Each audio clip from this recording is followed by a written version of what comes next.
teman-teman semua, di pertemuan kali ini kita akan membahas tentang hikayat. Berikut adalah penjelasan mengenai hikayat. Hikayat.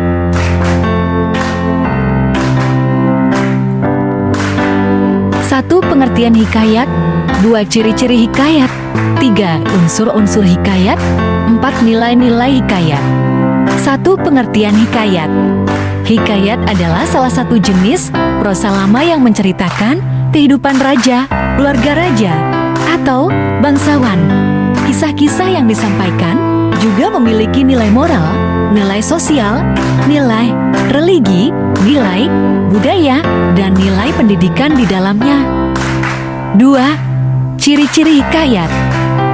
Menggunakan kata arkais, Bib bersifat istana sentris. Cerita dikisahkan memiliki kesaktian. Dalam penceritaannya terdapat hal yang mustahil. Anonim atau tidak diketahui siapa pengarangnya. Akhir cerita bahagia. 3. Unsur-unsur hikayat.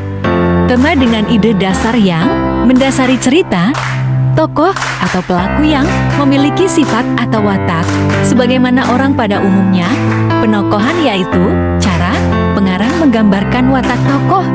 Alur yaitu jalan cerita yang disusun berdasarkan sebab dan akibat. Latar berupa waktu, tempat, dan suasana dalam cerita. Sudut pandang atau posisi pengarang dalam cerita. Pada hikayat, laksimnya sudut pandang yang digunakan adalah orang ketiga serba tahu, amanat yaitu sang tersirat yang terdapat dalam hikayat. 4. Nilai-nilai hikayat. Nilai moral berkaitan dengan baik, buruknya tokoh. Bib, nilai sosial berkaitan dengan sikap tokoh dalam hubungannya dengan tokoh lain. C. Nilai religi, hubungan manusia dengan Tuhan. D. Nilai budaya berkaitan dengan kebiasaan masyarakat saat itu. Nilai pendidikan berkaitan dengan upaya seseorang mencari ilmu pengetahuan.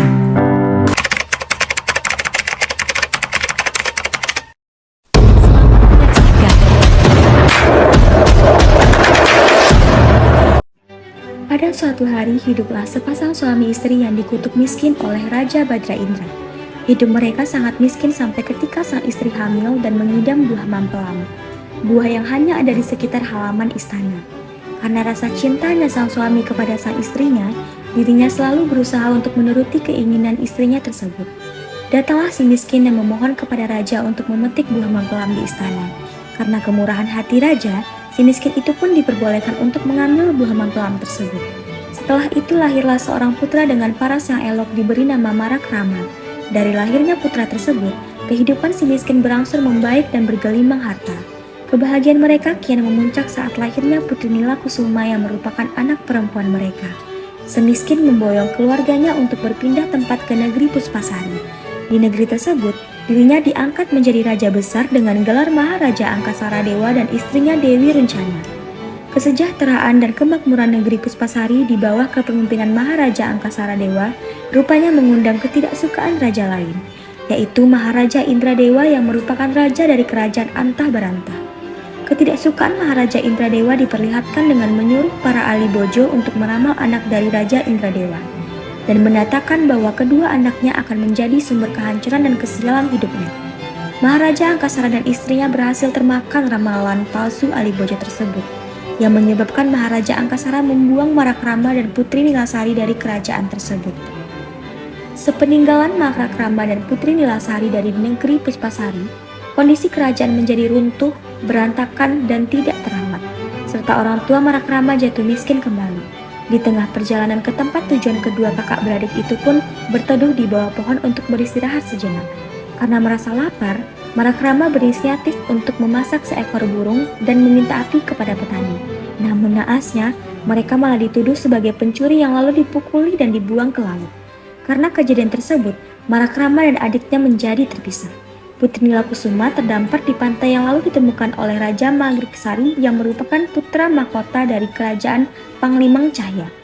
Putri Nila dibawa ke istana untuk dipersuntingnya dan menjadi permaisuri dengan gelar Putri Maya Mamuri.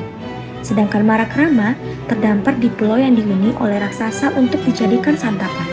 Marakrama tidak sendiri, melainkan raksasa juga menculik Putri Cahya Kairani. Sebelum berhasil dijadikan santapan, raksasa tersebut berhasil dibunuh oleh Marakrama.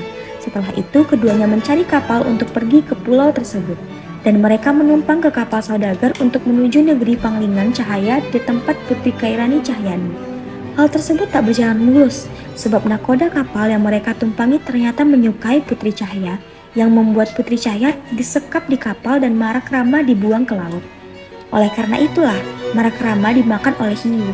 Tetapi karena bantuan burung Raja Wali milik Nenek Kebayan yang memberitahu bahwa adanya Marakrama di dalam perut ikan hiu tersebut, burung itu meminta Nenek Kebayan untuk membelah perut ikan hiu dengan perlahan, sehingga Marakrama dapat selamat dari perut ikan hiu tersebut. Setelah kejadian itu, Marakrama bekerja sama dengan Nenek Kebayan sebagai perangkai bunga, yang ternyata bunga tersebut disukai oleh adiknya dan juga Putri Cahya Kairani. Karena itulah, Marakrama bertemu dengan adiknya Ratu Nilakusuma, lalu Marakrama dan adiknya meminta Cahya Kairani untuk datang menemui kedua orang tuanya. Dari kejadian itu, Marakrama diangkat menjadi raja negeri Puspasari dan menggantikan ayahnya. Nah, itulah pembahasan kita tentang hikayat dan juga contoh hikayat. Semoga materi ini bisa membantu dan bermanfaat untuk kalian. Sampai bertemu lagi.